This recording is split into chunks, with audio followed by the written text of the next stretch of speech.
Seated.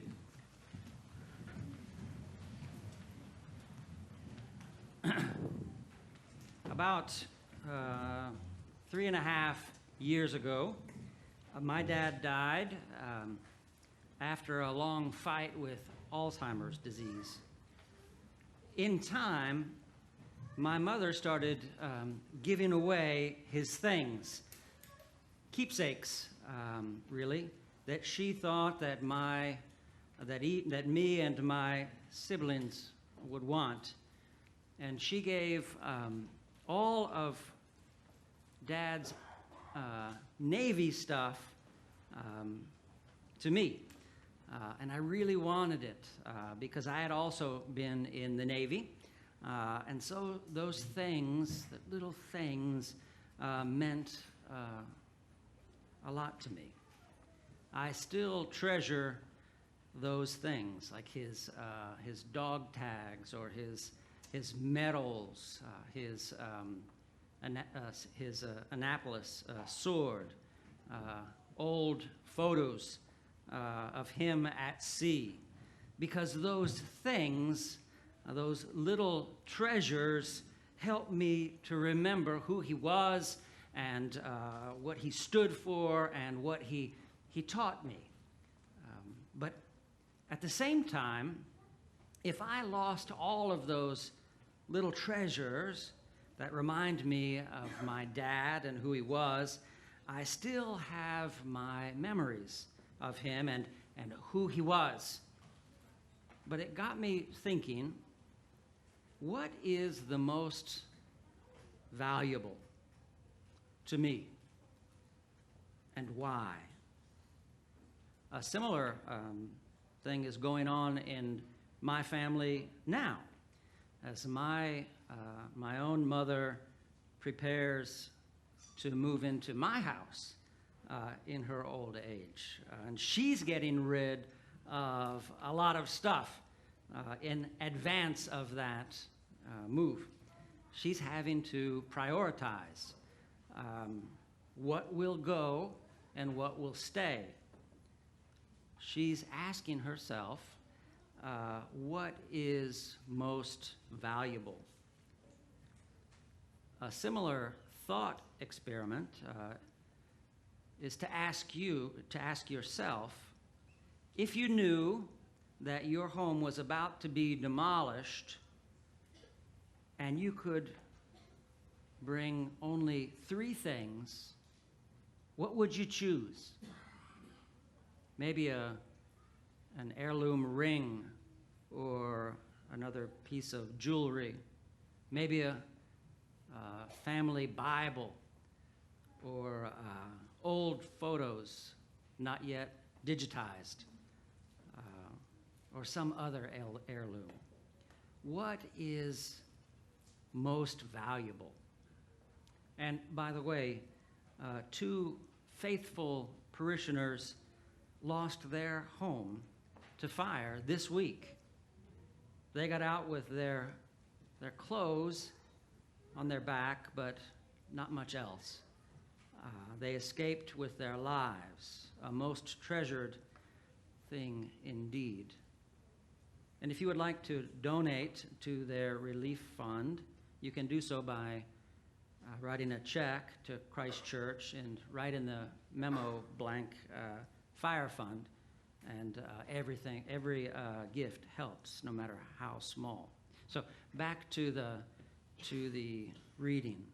What is the most important thing for you? What is your treasure? In the gospel reading for today, among several verses, Jesus says 2 verses that I want to highlight today. First, make purses for yourselves that do not wear out, an unfailing treasure in heaven, where no thief comes near and no moth destroys. So that's the first. And the second, for where your treasure is, there your heart will be also.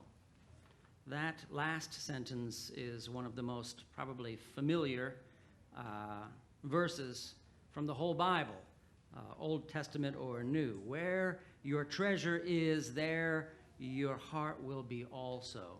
How many of you heard that before? Everybody has, I think.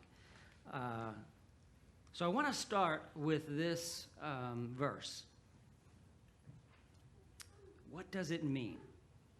I think it means that you can tell a person's priorities by their money, their treasure. You can tell a person's priorities by their I'm sorry, let me start over. It means you can tell a person's priorities by their heart, by looking at how they spend their money, their treasure. And that's not necessarily a bad thing. It can be bad, but it can also be good. So for some people, I think they spend their money on their house to improve it, to remodel it, to upgrade it, because their home, their house, is their first priority. For others, they spend their money on stuff, let's say. And we all know, let's say, a guy who lives and breathes cars, let's say. He doesn't care about having the biggest house on the block as long as he has the car that he wants. He works on it, he dotes on it, he splurges on it. His car is his treasure. It's his priority. For others, it's her boat. That's her treasure, her priority. For others, you know how it goes. For others, it's new clothes all the time, or a new pair of shoes every week, or a new watch, or whatever. I know a friend who has a modest house because they like to take expensive trips all around the world. Their treasure is in their travel. That's their priority. So the question for us this day is, what is the most important thing for you? What are your priorities? What is your treasure? There you will find your heart.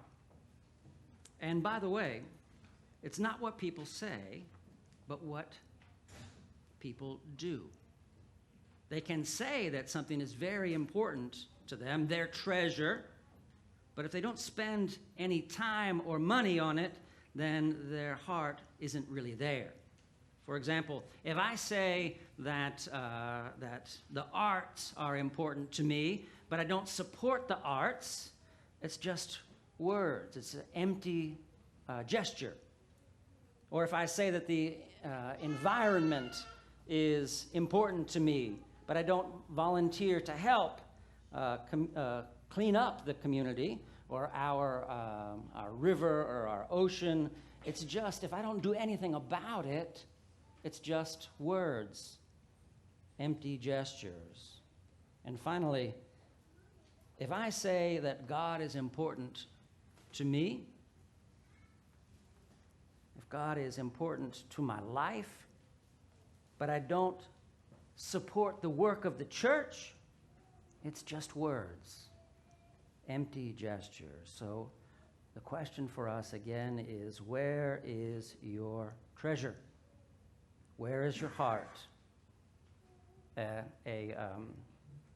friend who's also a parishioner here is fond of saying to anybody who asks, I can tell you what is important to you by looking simply at two things, your calendar and your checkbook. If you don't know what a checkbook is, some of you, well, we can talk about it afterwards. look at your calendar and your checkbook. The way that we spend our time and our money says what's truly important to us. What's important to you? What do you value?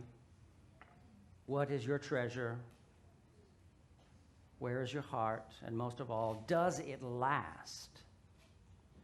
Does it last? Does it matter forever? Which brings me back to the first verse in our reading for today. Remember, there were two. We started with the second verse, where your treasure is, there your heart will be also. Let's finish where we started. Make purses for yourselves that do not wear out, an unfailing treasure in heaven, where no thief comes near and no moth destroys. You see, everything is impermanent in time. Everything is destined to turn to dust in this life. Everything can be stolen. Everything ends except the love of God, the one true treasure which continues forever. The love of God is unfailing and eternal. I want to say that again. The love of God is unfailing and eternal. You will receive it in the next life, I promise you. Strive for it in this life as well. Because in striving, you will find that you already have it. Everything that you need has already been provided. The love of God, the unfailing treasure in heaven, has already been granted to you. All you have to do is accept it. So, what is your treasure? There are some things that are of enduring and everlasting value. Things like compassion and love and generosity, kindness and humility in this life and the next. The one true treasure which continues forever is the love of God. It is unfailing and eternal. What do you value? Things that can be stolen, things that turn to dust, or the things that persist beyond this world? Again, where is your treasure? Amen.